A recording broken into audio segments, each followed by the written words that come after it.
Ma'am ఈ రోజుల్లో చాలామందికి హెల్త్ గురించి కాన్షియస్నెస్ పెరిగిపోయింది. వెయిట్ లాస్ అవ్వాలని చాలామంది అనుకుంటున్నారు.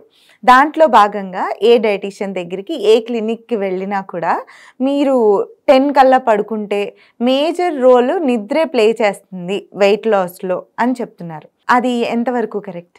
100% కరెక్ట్ అండి.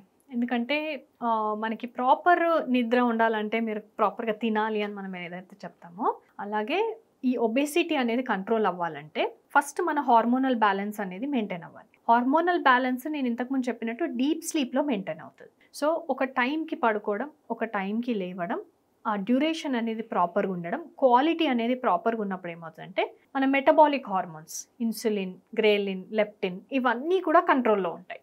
సో ఇవన్నీ కంట్రోల్లో ఉండడం వల్ల మనం తినే ఫుడ్ అనేది ప్రాపర్ డైజెషన్ అవుతుంది. ఆ డైజెస్ట్ అవ్వడానికి ఆ టైం ఉంటుంది.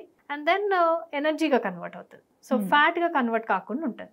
చాలాసార్లు స్లీప్ రిలేటెడ్ ఇష్యూస్ ఉన్న వాళ్ళలో, ఎస్పెషలీ స్లీప్ యాప్నియా ఉన్న వాళ్ళలో అన్ఎక్స్ప్లెయిన్డ్ వెయిట్ గెయిన్ అంటాం.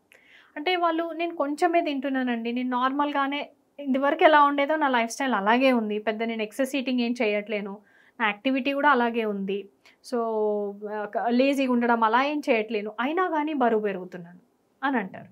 సో ఈ అన్ఎక్స్ప్లెయిన్డ్ వెయిట్ గెయిన్ ఏ కారణం లేకుండా కూడా బరువు పెరగడం అనేది స్లీప్ యాప్నియాకున్న ఒక సిమ్టమ్. సో అది మనకి కంట్రోల్ అవ్వాలి అంటే అది ఎంత డైట్తో కూడా కంట్రోల్ అవ్వదు, ఎంత ఎక్సర్సైజ్తో కూడా కంట్రోల్ అవ్వదు, అది ప్రాపర్గా నిద్రపోతే కంట్రోల్ అవుతుంది. ఓకే.